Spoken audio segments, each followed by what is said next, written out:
Yang akan diutus oleh Bapa dalam namaku, dialah yang akan mengajarkan. Loh, penghibur kok jadi guru? Aneh bukan? Inilah rasa yang luar biasa. Saudara, ternyata kalau kita belajar dengan Bapa di surga, ya ini cara saya dalam mengajar. Saya pakai ayat ini. Maka itu kalau saya khotbah, lalu jemaat terus dahinya mengkerut dan alisnya gandeng, saya salah khotbah. Kenapa? Berarti mereka mikir dan capek. Kalau Roh Kudus yang ngajar, itu sukacita karena dia penghibur.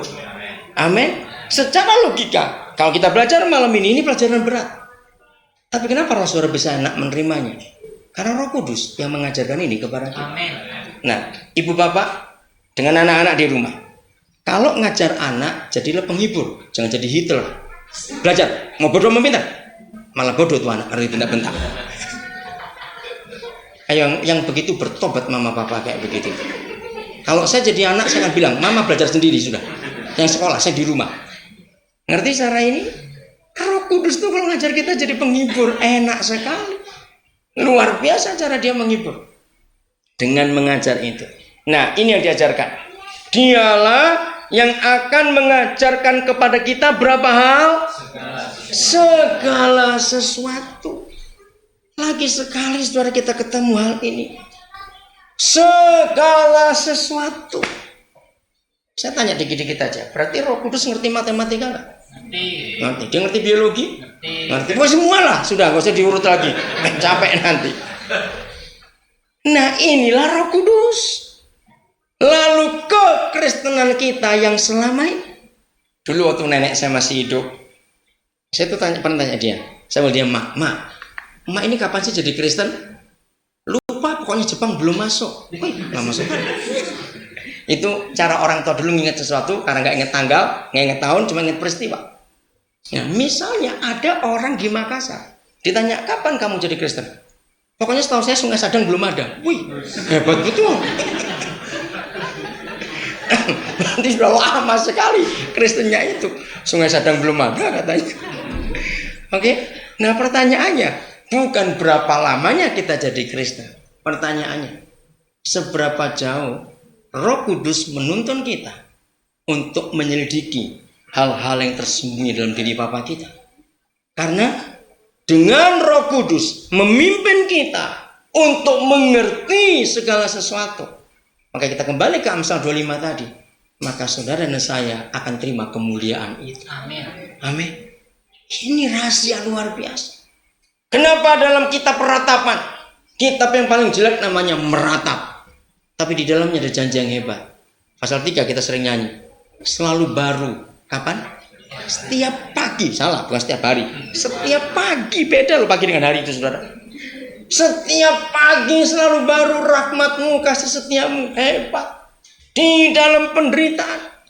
Itu sebabnya dalam hidup ini saudara, kalau kita hari-hari yang kita lewati membosankan, berarti kita sedang tidak jalan dan hidup dengan Roh Kudus. Itu aja. Kalau hidup kita tiap hari excited, ada surprise, karena dia mengajar kita tentang segala sesuatu, dan perkara-perkara baru muncul dalam diri kita, percayalah, tidak ada yang lama. Maka setiap hari kita excited. Justru kok bisa cepat besok. Soalnya ada hal baru, apalagi besok. Maka kalau saudara mau tidur malam, aduh besok lagi, kenapa ada besok nih? Kenapa? Berarti lagi stres. Harusnya tiap hari kita menunggu Papa. Hari ini ada apa lagi? Hari ini ada apa lagi? Itulah hidup yang menyenangkan dalam hidup kita. Karena Roh Kudus menyediakan selalu baru setiap pagi. Mengajar kita tentang segala sesuatu. Yang hebat sekali. Saya tidak tahu mulai hari ini bagaimana cara saudara menanggapi Roh Kudus. Tapi saya harapkan saudara mulai ngerti. Bahwa dia adalah guru hebat. Yang akan mengajar kita tentang segala sesuatu. Nantikan hal-hal baru. Amin. Yang saya katakan dari awal tadi. Pasti dalam hati setiap kita. Dalam kondisi apapun juga. Kita rindu. Untuk menyenangkan Papa. Masih ingat kata itu? Amin. Nah, salah satu hal yang menyenangkan dia adalah ini. Yaitu kalau kita mengerti apa yang dia mau kerjakan dalam kehidupan kita. Nah, apa yang dia mau kerjakan? Saya percaya buat kita anak-anak Tuhan ini tidak asing dengan kata gereja, kata pelayanan, betul? Tidak asing sama sekali. Tapi mari kita mengaku dengan jujur. Kalau ada di antara saudara, maafkan saya akan kalimat ini, termasuk hamba-hamba Tuhan, gembala, pendeta, dan jemaat. Kalau saudara sampai hari ini atau pernah merasa jenuh di dalam hidup bergereja, hidup dengan Tuhan jenuh, membosankan. Kalau kita sudah dengar ini semuanya, kalau gereja, semua gereja itu dipimpin oleh Roh Kudus, saya minta masing-masing jujur tapi dalam hati, jangan lewat mulut jawabnya. Dalam 1 bulan rata-rata ada 4 kali hari Minggu, sesekali 5 minggu. Jujur, dalam 4 kali hari Minggu setiap bulan, berapa minggu kalau sore itu ini Sabtu malam, itu adalah saya excited. Besok Minggu. Wah, luar biasa. Asal bukan karena ketemu pacar ya, janji. Bukan karena kepentingan pribadi, tidak. Tapi begitu Sabtu, itu kita sudah, hati ini besok Tuhan ngajar apa ya? Saya mau dengar apa besok? Menantikan. Malam itu tidur itu nyenyak, tapi sambil menunggu. Atau dari 4 kali minggu itu, saya berkata, minggu lagi. Ke gereja mana enaknya? Ke gereja mana ya? Terus tanya dulu, yang khotbah siapa minggu ini? Telepon dulu. Maaf, berarti saudara sedang salah jalan. Ngerti kata ini? Mengapa? Berarti di gereja itu saudara tidak ketemu hal yang baru. Maka itu nggak ada gairah untuk menanti dan menunggu. Ada apa ini? Maaf, rekan-rekan hamba Tuhan.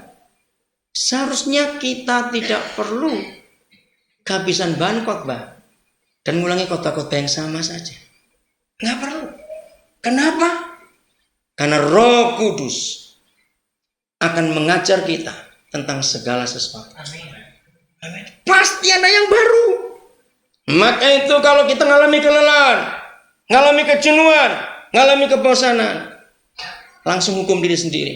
Tuhan, aku sedang tidak hidup dengan Roh Kudus. Ini yang kita harus periksa dalam diri kita. Model apa kekristenan kita?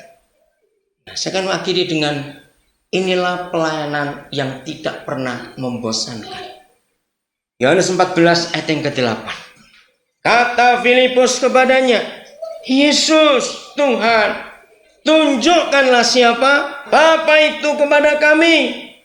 Itu sudah cukup bagi kami. Gereja, mari kita rendahkan hati di hadapan Tuhan. Ternyata yang dibutuhkan oleh dunia ini bukan gedung gereja, bukan musik, bukan khotbah, bukan doa, bukan doktrin, bukan program gereja. Filipus itu mewakili seluruh dunia dan dia menjerit. Lagi sekali, Filipus mewakili seluruh dunia dan dia menjerit.